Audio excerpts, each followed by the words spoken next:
8849 మీటర్ల ఎత్తు ఉన్న ఎవరెస్ట్ పర్వతాన్ని చాలామంది అధిరోహకులు ఎక్కుతున్నప్పుడు 6638 మీటర్ల ఎత్తు ఉన్న కైలాస పర్వతాన్ని ఇప్పటి వరకు ఎవరూ ఎక్కలేకపోవడానికి కారణం ఏంటి?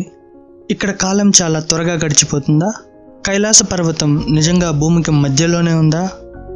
నిజంగా ఆ పర్వతం మీద పరమశివుడు నివాసం ఉంటున్నాడా? ఇలాంటి ఎన్నో ప్రశ్నలకు ఈ వీడియో సమాధానం చెప్తుంది. Hi guys, welcome to ఇన్ఫోబైట్.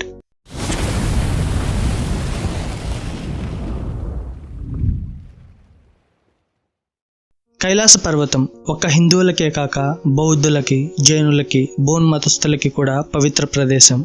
మన హిందూ పురాణాలలో కైలాస పర్వతం గురించి ప్రస్తావన ఉంది.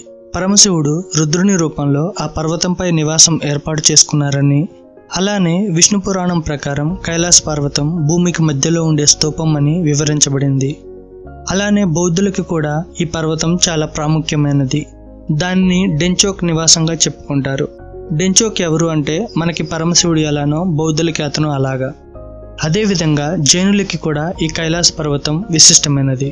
మొదటి జైన తీర్థంకరుడు రిషభనాథుడు ఈ పర్వతం మీదనే మోక్షం పొందాడు.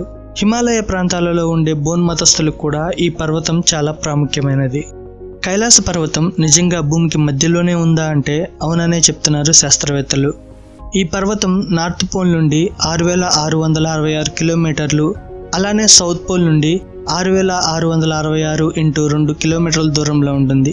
ఇది నిజంగా ఒక అద్భుతం అనే చెప్పాలి. అందుకే దీన్ని యాక్సెస్ ముండి అని కూడా పిలుస్తారు. కైలాస పర్వతం దగ్గరలో ఉన్న మానస సరోవరం అతిపెద్ద మంచినీటి సరస్సు. అలానే ఈ మానస సరోవరంకి దగ్గరలో మరొక సరస్సు ఉంది. దాని పేరు రాక్షస తాల్. ఇక్కడ విచిత్రం ఏంటి అంటే మానస సరోవరం నీళ్లు తీయగా ఉంటే రాక్షస తాల్ యొక్క నీళ్లు ఉప్పగా ఉంటాయి. సైంటిస్టులకు కూడా ఇప్పటి వరకు అర్థం కాని విషయం ఏంటి అంటే ఒకే ప్రదేశంలో ఒకే వాతావరణంలో ఉన్న 2 సరస్సుల నీళ్లు ఒకటి ఉప్పగా ఒకటి తీయగా ఎందుకు ఉన్నాయి అని. ప్రపంచంలో ఇప్పటి వరకు కైలాస పర్వతాన్ని ఒక్కరే ఎక్కారు, అది కూడా 11వ శతాబ్దంలో. ఆయన పేరు జెడ్సన్ మిలారెపా. అతను ఒక బౌద్ధ సన్యాసి. అక్కడ ఏం వింతలు చూశాడేమో కానీ కిందికి వచ్చిన దగ్గర నుండి మాట్లాడడం మానేశాడంట. కైలాస పర్వతం గురించి ఇంటర్నెట్లో ఒక ఆసక్తికరమైన విషయం చక్కర్లు కొడుతూ ఉంది. రష్యాకి చెందిన ఒక పర్వతారోహకుడు కైలాస పర్వతాన్ని ఎక్కాలి అనుకున్నాడు. ఎవరెస్ట్ని ఎక్కినప్పుడు దానికన్నా 2200 మీటర్ల తక్కువ ఎత్తు ఉండే ఈ కైలాస పర్వతాన్ని ఎందుకు ఎక్కలేమనుకున్నాడు. అతనికి తెలిసిన చాలామంది ఆ పర్వతం ఎక్కడం చాలా రిస్క్, దాని గురించి ఆలోచించుకో అని చెప్పారు.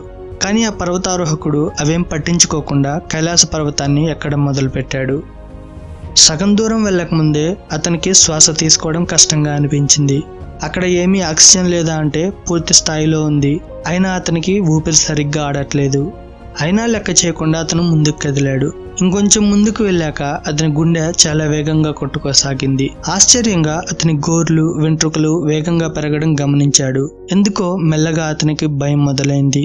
ఆ ప్రదేశానికి మనిషి ఉనికి ఇష్టం లేదన్నట్టుగా అనిపించింది అతనికి. ఇంకా ముందుకు వెళ్లే ధైర్యం లేక వెనక్కి తిరిగి బయలుదేరాడు. కిందికి వస్తున్న కొద్దీ అతని గుండె వేగం తగ్గి మామూలు స్థితికి వచ్చింది. శ్వాస కూడా బాగా అందుతుంది. కైలాస పర్వతం ఎప్పటికీ ఒక మిస్టరీ. ఎంతో మంది సైంటిస్టులు దీనిని ఛేదిద్దాం అనుకున్నారు కానీ ఎవరి వల్ల అవ్వలేదు.